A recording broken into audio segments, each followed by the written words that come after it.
दोस्तों, मनुष्य जैसा कर्म करता है, क्या उसके अनुरूप उसकी वासनाएं और संस्कार बनते हैं? आइए जानते हैं। आगे बढ़ने से पहले चैनल को सब्सक्राइब कर लें। तो चलिए दोस्तों, निष्काम भाव से दूसरों के हित के लिए कर्म करने वाला मनुष्य ही कर्मयोगी है। उसके अंदर कर्तापन का अभिमान नहीं होता है और कर्म फल की कामना नहीं होती। वह लोकहित की दृष्टि से कर्म करता है। कर्मयोगी कर्मों के फल का त्याग कर भगवत प्राप्ति रूप शांति को प्राप्त करता है।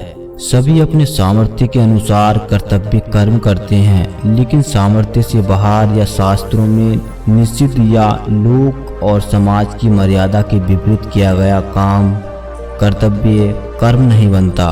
अपना कर्म करने में भी हमारे उद्देश्य भिन्न भिन्न रहते हैं। कोई सकाम भाव से या अपनी किसी कामना या स्वार्थ पूर्ति के लिए कर्म करता है। ऐसे व्यक्ति की दृष्टि उस कर्म के फल पर ही रहती है। कर्म और उसके फल में आसक्ति के कारण वह मनुष्य उस कर्म का कर्ता और भोक्ता बन जाता है। यदि कर्म का फल उसकी इच्छा के अनुकूल हो जाता है, तब वह सुखी नहीं तो दुखी हो जाता है। एक कामना की पूर्ति के बाद फिर नई कामना जन्म लेती है। ऐसे में व्यक्ति के जीवन में कर्म करने का वेग बढ़ जाता है। ऐसे मनुष्य के जीवन में आने वाले हर्ष, शोक, शांति, अशांति उसके कर्मों के परिणाम पर निर्भर करते हैं। मनुष्य जैसा कर्म करता है, उसी के अनुरूप उसकी वासनाएं और संस्कार बनते हैं। उसके अंदर वैसे ही गुण और स्वभाव उत्पन्न होते हैं। फलस्वरूप अपने स्वभाव के अनुरूप उसके मन में भाव, विचार और संकल्प उत्पन्न होते हैं। अपने सुख, आराम, कामना और स्वार्थ पूर्ति के लिए जब हम अपना संबंध किसी वस्तु या व्यक्ति के साथ बनाते हैं, तब हमारे अंदर सुख शक्ति और भोग बुद्धि बनती है और ऐसे संबंध स्थायी नहीं रह पाते, क्योंकि दूसरा व्यक्ति भी अपने सुख की आसक्ति रखता है। इसके विपरीत अगर हम दूसरों का हित और उन्हें सुख पहुंचाने के लिए निष्काम भाव से संबंध जोड़ते हैं, तब उससे भोग के स्थान पर योग होता है, क्योंकि दूसरा व्यक्ति भी हमें सुख पहुंचाने का प्रयास करता है। दोनों में ही अपने सुख का त्याग और दूसरों को सुख पहुंचाने की भावना होती है। ऐसे त्याग और आसक्ति रहित कर्म से शांति और निस्वार्थ प्रेम की प्राप्ति होती है। यह मानी हुई बात है कि कर्म फल का आश्चर्य न लेकर जो मनुष्य करने योग्य कर्म करता है, वही सन्यासी और योगी है। केवल अग्नि का त्याग करने वाला सन्यासी नहीं है और न ही केवल क्रियाओं का त्याग करने वाला योगी है। जब मनुष्य फल में आसक्ति को त्याग कर कर्म करता है, तब उसका पूरा ध्यान अपने कर्म पर ही केंद्रित रहता है। वह उस कर्म को पूरी एकाग्रता, तन्मयता और सावधानी पूर्वक पूरे मनोबल के साथ करता है। वह फल की सिद्धि असिद्धि में समान भाव रखता है। तब उस समता के कारण उसका मन शुद्ध होता है, यानी राग देश से रहित मन के माध्यम से वह शांति को प्राप्त होता है। वही सकाम पुरुष कामना की प्रेरणा से फल में आसक्त होकर बनता है। सभी कर्मों का आदि और अंत होता है और उनके फल भी उत्पन्न और नष्ट होने वाले हैं। इसीलिए उन सभी अनित्य वस्तु से स्थायी नित्य सुख या शांति नहीं मिल सकती। बाहर के विषयों से जिस मनुष्य का लगाव नहीं होता है, वहीं अपनी आत्मा में स्थित सात्विक आनंद को प्राप्त कर सकता है। इसलिए बाहर के विषयों को छोड़कर कर्तव्य कर्म करना ही हमारा धर्म है। दोस्तों, क्या आप जानते हैं कि हर युग में एक औसत उम्र के आधार पर कितनी बार आत्मा जन्म लेती है? मृत्यु एक ऐसा सत्य है जिसे बार बार गुजरना पड़ता है। अगर भगवान ने मानवीय शरीर में अवतार लिया है, तो उन्हें भी कभी न कभी अपना देह त्यागना पड़ा है। ऐसे में एक रोचक सवाल मन में आता है कि अब तक 4 युग हुए हैं, तो हर युग में एक आत्मा कितनी बार जन्म ले सकती है? तो चलिए समझते हैं इसका मतलब।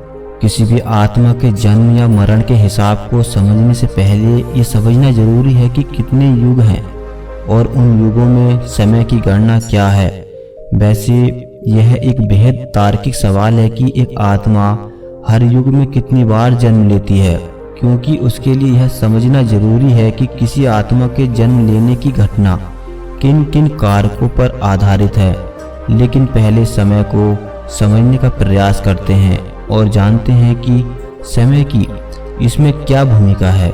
शास्त्रों में समय काल को 4 युगों में बांटा गया है: सतयुग, त्रेता युग, द्वापर युग, कलयुग। इन 4 युगों को मिलाकर चतुर्युग बोलते हैं, जो ईश्वर के 12,000 दिव्य वर्षों के बराबर होता है। इस प्रकार एक चतुर्युग में 43,20,000 मानव वर्ष होते हैं। इस चतुर्युग को भी 71 बार घूमना पड़ता है, जिसे एक मनवंतर कहते हैं। एक मनवंतर में 30,67,20,000 मानव वर्ष होते हैं। इस मनवंतर को भी 14 बार घूमना पड़ता है, जिसे एक कल्प कहते हैं। एक कल्प में 4,29,40,00,000 मानव वर्ष होते हैं। इस कल्प को भी अनंत बार घूमना रहता है, जिसे एक ब्रह्म कहते हैं।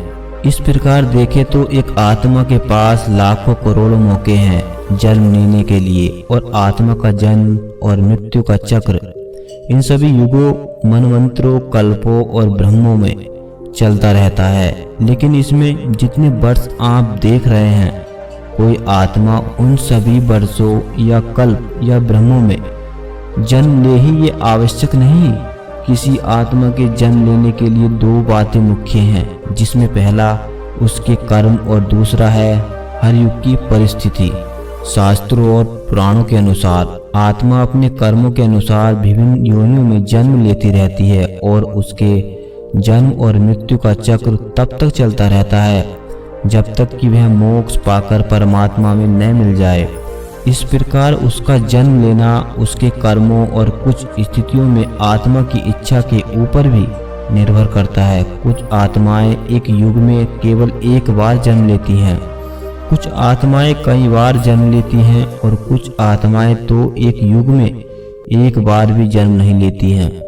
यह आत्मा के विकास की अवस्था पर भी निर्भर करता है। तो इस प्रकार देखा जा सकता है कि आत्मा के जन्म लेने की संख्या को कर्मों के आधार पर तो नहीं तय किया जा सकता, लेकिन हर युग के मनुष्य की औसत आयु और परिस्थिति को देखकर इसका एक तार्किक और रोचक जवाब जरूर तैयार किया जा सकता है। तो शुरू करते हैं सतयुग से। सतयुग में धरती पर आत्माओं का वास हुआ करता था, जिसे ब्लड ऑफ सोल भी कहते हैं। सतयुग 17,28,000 साल का था। इस युग में एक सामान्य व्यक्ति 1,00,000 साल तक जी सकता था। इस युग के लोग आज के लोगों जैसे नहीं बल्कि महामानव जैसे दिखते थे। उनके कद 32 फुट के हुआ करते थे।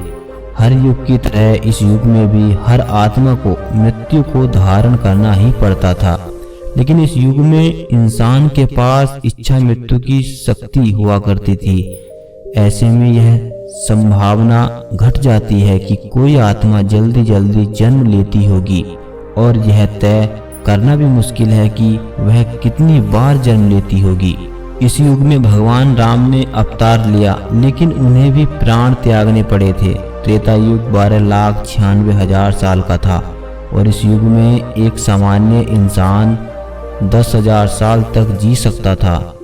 तो इससे आप थोड़ा अंदाजा लगा सकते हैं। द्वापर युग में कृष्ण भगवान ने अवतार लिया, लेकिन उन्हें भी देह त्यागना पड़ा। इस युग में पाप बढ़ने के कारण मनुष्य की औसतन आयु भी घट गई।